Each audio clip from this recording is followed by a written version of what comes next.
以色列战时内阁的中间派头人退出了后，总理纳坦雅胡就遂宣布解散战时内阁，可能会当减少来自共业派的财政部长甲国安部长的压力。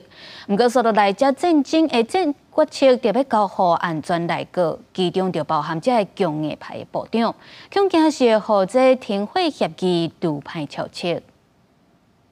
伫咧中间派反对党领袖甘茨宣布退出战时内阁了，大家就伫咧要总理纳坦雅胡正紧就会解散由6位成员组成的战时内阁。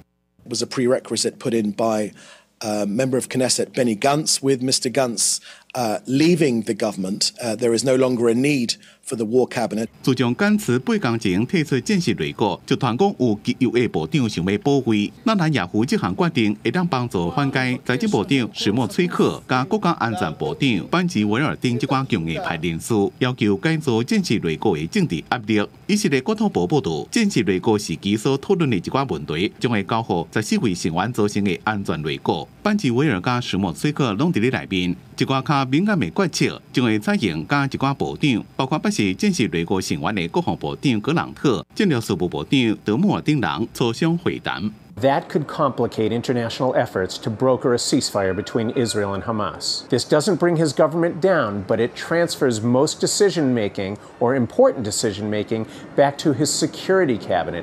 That is a broader body of senior cabinet ministers. Many of them are hardliners who oppose the ceasefire efforts and want to press even harder with the war in Gaza. 以色列国防军表示，解散战时内阁并未影响指挥作战系统。公司新闻黄文玲编译。